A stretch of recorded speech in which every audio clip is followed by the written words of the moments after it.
Hello everyone, I'm Meteorologist Charlie Ironmonger. Thank you so much for joining me today for your 2 p.m. news and weather update from the First Alert Desk.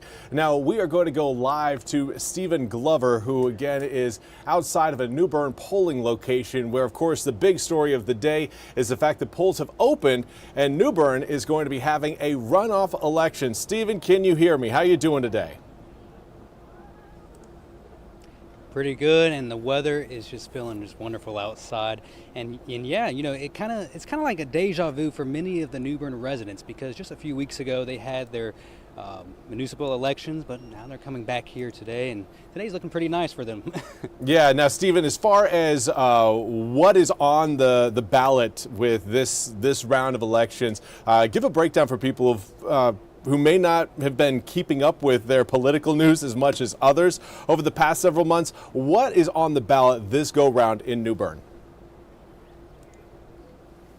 So it's much simpler this time around. There's only two types of races on the ballot this time, which is the mayor's race and also the Ward 4 race, because you know, coming second place, the candidates requested for a runoff. So for the mayor's race, we have the incumbent Mayor Jeffrey Odham up against candidate Holly Raby. And also for Ward 4, we have Laney White up against Johnny Kinsey for the Ward 4 position. So, you know, not much to choose from this time around, which makes it a little bit easier and probably a little faster to come in and out of the early voting site here at the Stanley White Recreation Center. Exactly, Stephen. It's less homework that people are going to have to do, kind of sifting through issues and trying to figure out which candidates they want to vote for. Again, the smaller the ticket, hopefully the easier it is for people to get out and vote and do so confidently. As far as turnout goes, there where you guys are at, what does it look like so far? And have poll workers expressed any sort of feeling like we may be seeing higher turnout so far this year, or maybe lower turnout this year compared to where we were last year? Yeah, during the first municipal election just a few weeks ago, I spoke with some poll workers who said that they've actually seen quite a few coming out for the first day of early voting. Now today, with the runoff election, when I first arrived, it was a little slower than normal, but as the day progresses and the sun is out and it's getting a little warmer, you can start seeing all the cars coming in and multiple people just coming in and arriving to get their early votes in for this runoff election. Awesome. Stephen, thank you so much for being there, giving us kind of a look at what polling is looking like right now in New Bern. We sincerely appreciate it. We will catch more from Stephen coming up later on tonight at 5 and 6 o'clock. But for now, again, we got to turn our attention to your weather forecast, because obviously that is going to affect how people really head out to the polls, or whether or not they're going to go either today, tomorrow, day after tomorrow. Things are looking good, though, across New Bern. Here's a live look outside through our News River cam. Currently 67-degree air temperature, comes with a northerly breeze at about 16 miles an hour. Right now, dew points down in the low 40s mean that the air is very dry. That is good news for those of you who really appreciate that autumn feel. That is going to be very much intact coming up throughout the next several days. We'll see the humidity try to come up a little bit on Sunday. Reason being, we'll have a cold front push towards eastern North Carolina. But I know what everybody is looking forward to today is Tulsa versus ECU, the last Thursday night game of the Pirates season, happening tonight at Dowdy-Ficklin Stadium. Kickoff is at 7:30. Expected to see air temperatures right around the mid to upper 50s. With clear skies, though, temperatures are going to fall quickly through the night. So again, make sure that you are, if you're going to the game, you're prepared for a little bit of a chill coming up later on in the evening. Now, as far as what it looks like outside right now, this is a view through our Pirate Cam overlooking Dowdy-Ficklin Stadium. Currently 66 degrees, northerly wind at about 8 miles an hour. Dew points even lower right now in Greenville, down in the upper 30s.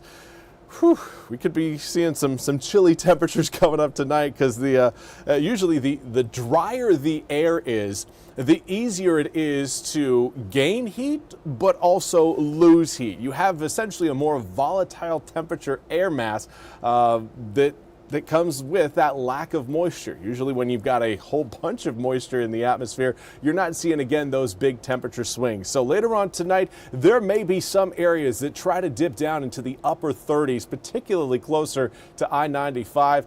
Something to at least kind of watch for, as, again, this will be our first time talking about the low 40s so far this season, but also even mentioning the upper 30s as an outside chance. Here's a look at those clouds rolling off the coast. Nothing over most of eastern North Carolina cloud-wise. Air temperatures, though, in the mid to upper 60s throughout most of the east do come down a little bit for those of you watching around the Albemarle Sound. Right now, we've got 64 degrees in Elizabeth City, 61 in Manteo, so a touch cooler there along the northern Outer Banks. But winds, again, just about as consistent as our air temperatures, coming in out of the north at about 7 to 15 miles an hour. There have been a few areas that have exceeded that range. Right now, Jacksonville and New Bern doing just that.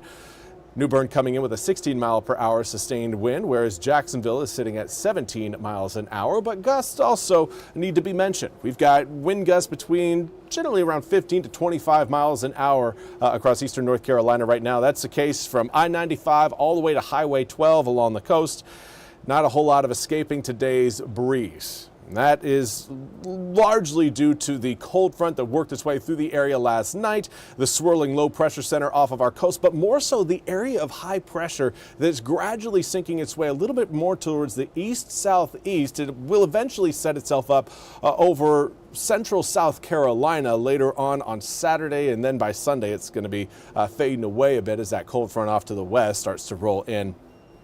But that high, it's going to keep our skies clear. It's also going to eventually, once it actually makes it over the mountains, calm our winds down a bit. But for now, it's going to continue to encourage that northerly wind flow, because look at that high and how it rotates. Rotates clockwise. So whenever that high is off to our west, that's when we can anticipate, again, more of a consistent breeze out of at least the north, sometimes even the northwest. And both of those directions spell cooler temperatures for eastern North Carolina. Now, we do want to quickly highlight what is happening in the tropics. Lorenzo no longer being tracked by the National Hurricane Center, but there's another area of concern right now in essentially the central Atlantic, a cluster of thunderstorms there denoted by that X you're seeing kind of in the bottom right-hand corner of your screen. Over the next 48 hours has a 0% chance of forming, but over the next 7 days, once it reaches the Caribbean, that's when it will start to show some signs, or at least an opportunity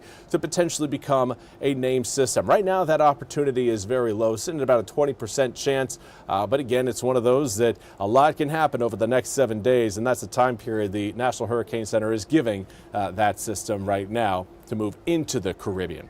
Now, here's a look at your full 8-day forecast. Again, for tonight, 43 degrees for that overnight low. It's going to be a cold start to tomorrow morning, so if you do have kids that stand outside waiting for the bus, you're going to want to make sure that they walk out the door with a jacket on, something to keep them warm.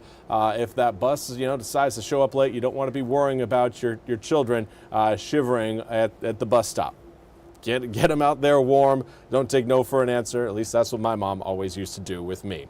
74 degrees by Saturday, turns to 78 on Sunday, and then we see the temperature roller coaster really take hold. 78 Sunday, 72 Monday, back up to 77 Tuesday, 73 Wednesday, and then we're back in the mid-60s by next Thursday. The cause of that, several cold fronts moving across the east, none of which will result in any sort of severe weather, but we will have some spotty showers come with each of those fronts. That'll come in Sunday night into Monday morning, and then Tuesday night into Wednesday morning.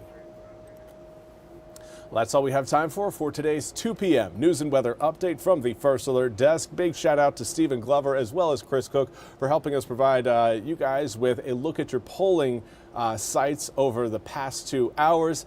Now, we will have more news and weather coming up right here on the First Alert Desk at 3 o'clock. Until then, I hope you all have a wonderful rest of your Thursday. We'll see you back here coming up in just a bit.